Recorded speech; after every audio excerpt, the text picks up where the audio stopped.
लेकिन जब वो तिरछे होते हैं तो हो जिसे कहते हैं कि परफेक्ट टेलीविजन अब आजकल उनसे सीखा जा सकता है। टेलीविजन कैसे एक्सप्लेन किया जाता है वो खुद ही बता देंगे। हमारे साथ अगले मेहमान हैं राकेश टिकैत जी, किसान नेता राकेश टिकैत जी। और आलम यह है कि चलते चलते भी सेल्फी होने लगती है। शुक्रिया, आइए, वेलकम।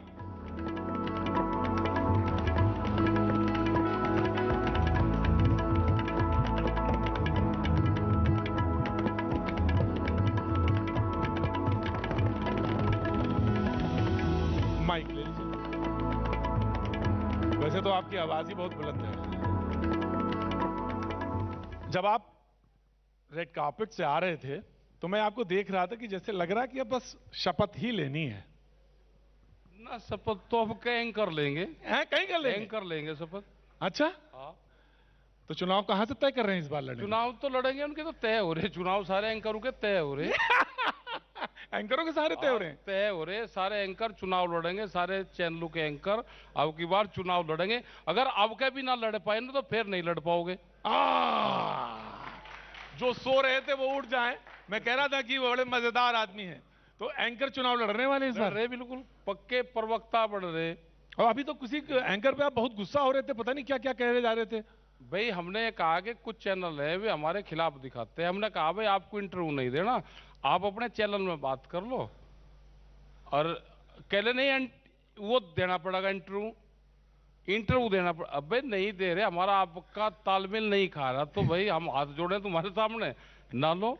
कह लेंगे ना इंटरव्यू दो, बताओ अजीब बात है भाई। ये वही बात है कि प्रधानमंत्री जी कह रहे हैं मान जाओ भाई, अब तो हो गया, अब तो जाओ ना घर, वापस तो ले लिए, चले जाओ चले जाओ। नहीं जाएंगे, अभी तो ऐसे कैसे चले जाएंगे? ऐसे कैसे चले जाएंगे? कैसे ऐसे कैसे चले भाई? उन्होंने कहा, अब तो मान लिया मैंने। हाँ ठीक है। उन्होंने एमएसपी पे पीएचडी कर रखी, ये तो शायद किसी को नहीं पता होगा। प्रधानमंत्री जी ने जब वे मुख्यमंत्री थे गुजरात के, एमएसपी पे 2011 में पीएचडी की। हाँ, वो कमेटी याद है। उस कमेटी की रिपोर्ट में उन्होंने ये कहा कि एमएसपी गारंटी कानून बनना चाहिए। और जब उन्होंने कहा तो आज वे जज बन गए, उन्होंने वकालत भी उसी पे ही करी। उन्हीं के कोर्ट में इत्तेफाक देखोगे, उन्हीं के कोर्ट में फैसला चला गया। वे ही उसके जज हैं, वे ही उस टाइम पे वकील थे, उन्हीं की पीएचडी है। तो अपनी सारी चीजों को लागू कर दो, क्यों देश की जनता को दुखी कर रहे? अरे मैं एमएसपी फसल ये तो सब पूछेंगे, लेकिन एक बार बताओ राकेश जी, तो पूछो। 26 नवंबर 2020, हाँ यही समय था, इसमें बैठे थे। उससे पहले की जिंदगी और अब रेड कारपेट की जिंदगी में फर्क तो कुछ आ गया है। नहीं, रेड कारपेट की जिंदगी में फर्क हाँ शहर वालों का जरूर आ गया। भाई आ गया ना। अब तो सब टीवी चैनल जा रहे हैं, अब सब आपको दिखाए बगैर काम ही नहीं। कोई प्रोग्राम हो जाए, चौपाल कोई कहीं हो, बगैर राकेश टिकैत के होता ही नहीं। हमें तो जानकारी दी गई है नहीं, हम तो टीवी देखते नहीं, ना टाइम लगता। और लेकिन टीवी में आप ही चलते हो?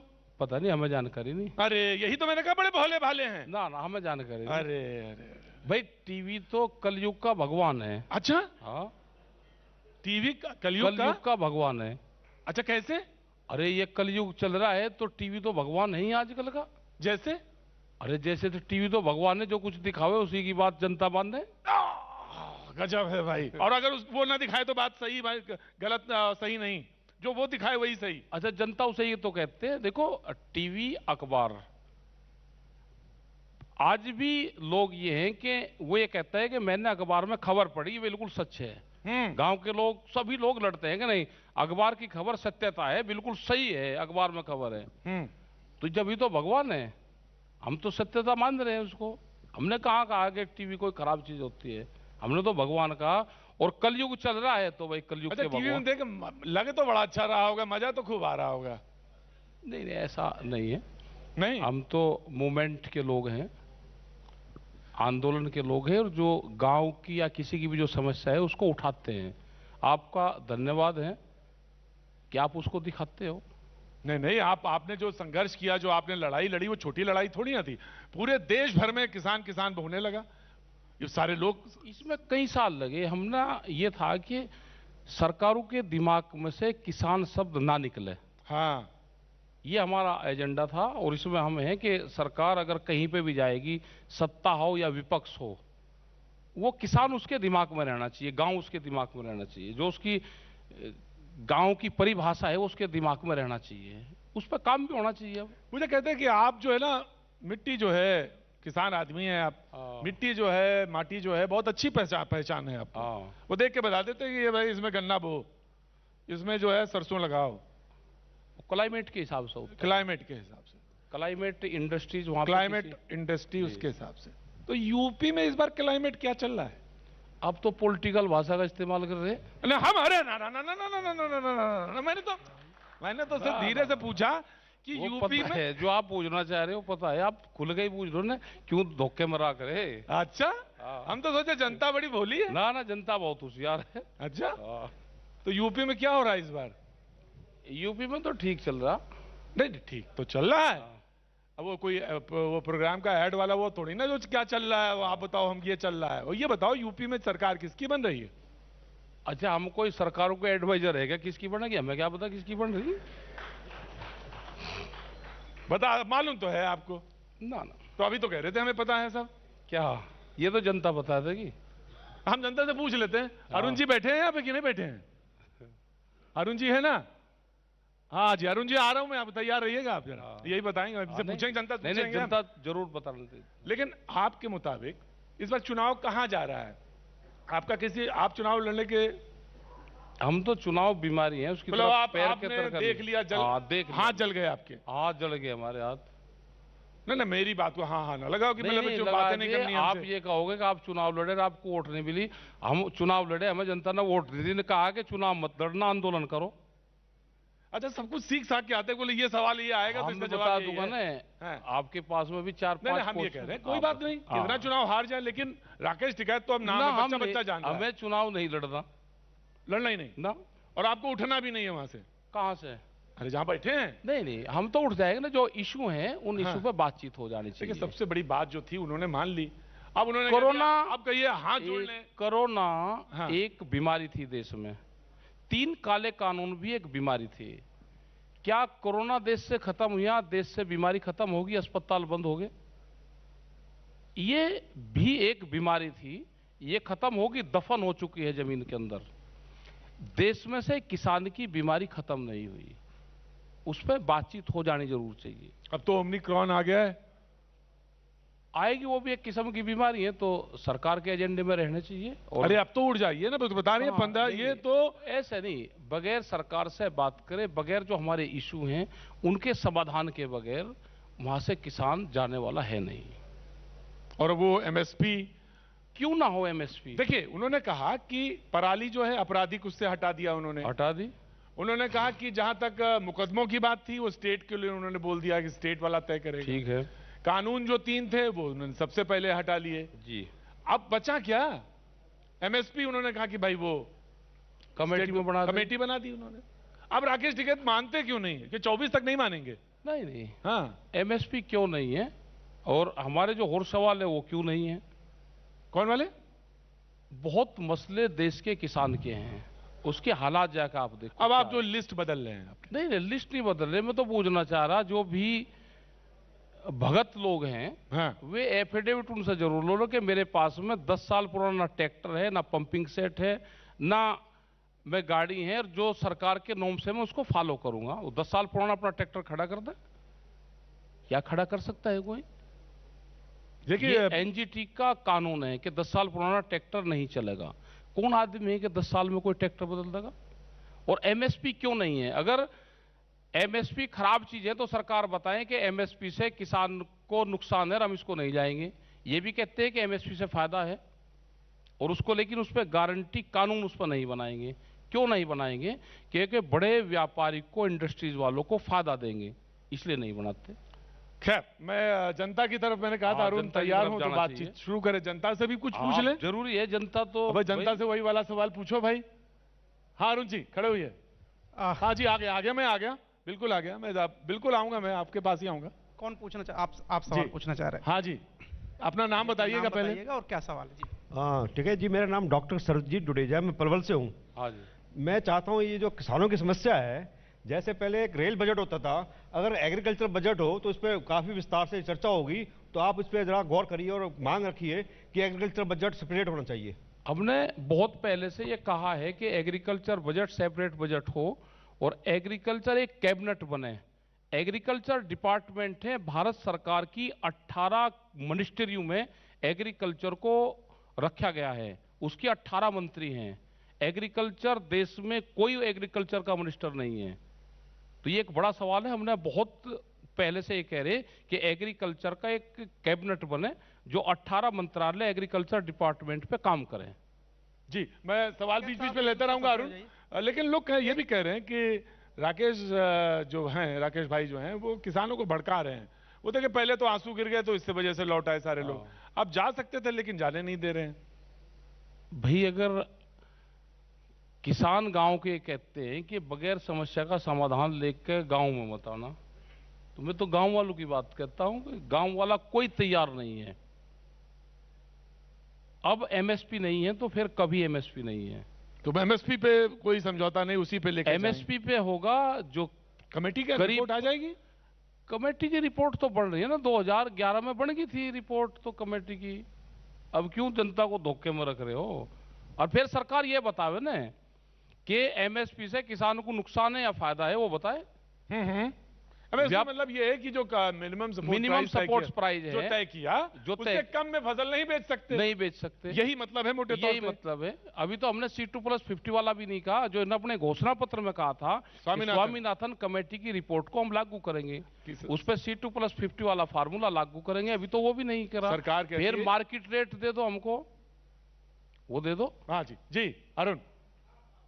दूसरे एक और हैं दर्शक, क्या सवाल आपका? टिकैत साहब, मेरा नाम कपिल मदान है, मैं पेशे से वकील हूँ और मैंने किसानों के लिए भी काफ़ी काम किया। जब 26 जनवरी जब काफ़ी किसान अरेस्ट हुए, तो अभी जो मिनिस्टर साहब हैं, एग्रीकल्चर मिनिस्टर साहब, उन्होंने अपने एक लिखित बयान में संसद में ये लिखा है कि जो वहाँ पे 700 किसान शहीद हुए हैं, उनके पास कोई डेटा नहीं है, कोई रिकॉर्ड नहीं है, तो कोई कॉम्पनसेशन का सवाल तो बनता ही नहीं है। तो इस पे आपका क्या विचार है? कोरोना में जितने लोगों की डेथ हुई सरकार के पास में तो उसका भी डेटा नहीं, ये कह रहे कि डेथ हुई नहीं। मंत्री जी ने जो कहा है वो भारत सरकार का ऑथेंटिक बयान है। भारत सरकार ने उनको जो कह दिया उन्होंने आगे कह दिया। ये वही मंत्री जी हैं जो हर बार ये कहते रहे 10 महीने से कि कानून वापसी नहीं होगा और जो प्रावधान है उस पर बातचीत कर लो। तो जब झूठ बोल रहे हैं, जनता के मंदिर में झूठ बोल रहे हैं, तो उसका क्या इलाज है भाई?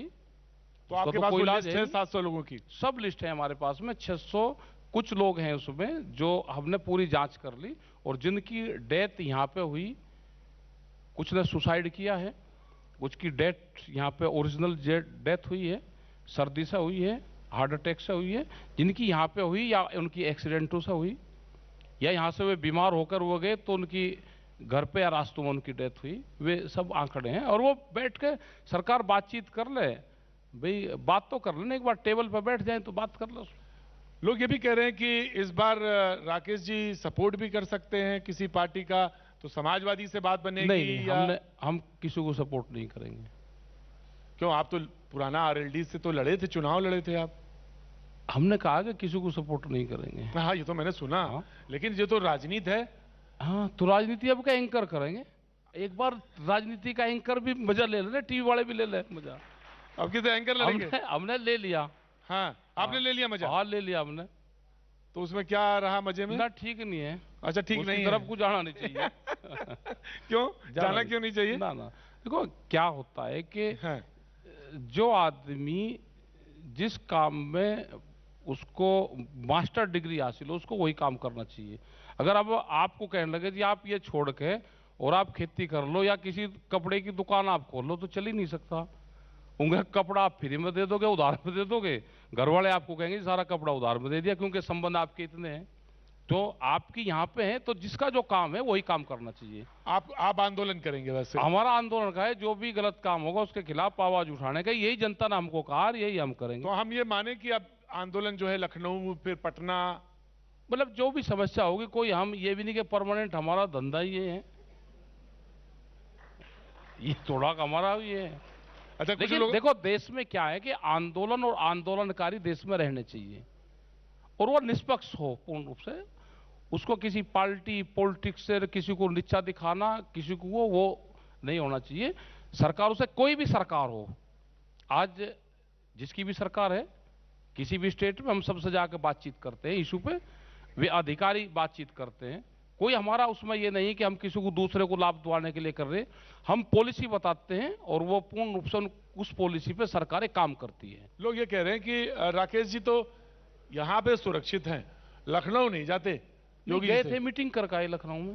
तो योगी जी से मुलाकात हुई आपकी? नहीं, अभी हमने 1 साल से मुलाकात नहीं उनसे करी। योगी जब जी से से? आंदोलन चल रहा है, हाँ। तो वो आंदोलन के प्रोटोकॉल में नहीं है कि हम किसी स्टेट के मुख्यमंत्री से इस दौरान मिले, तो इसलिए मुलाकात नहीं हुई। इसलिए नहीं करी। तो लखनऊ वैसे आपका आना जाना आना रहेगा, जाना आंदोलन रहता है। लेकिन वहाँ अभी नहीं करते। मीटिंग करी है लखनऊ में, अभी 22 तारीख की। योगी जी की जो मैं बड़ी कड़क उनका जो पोस्चरिंग है, नाते लिहाज से सबका कड़क है,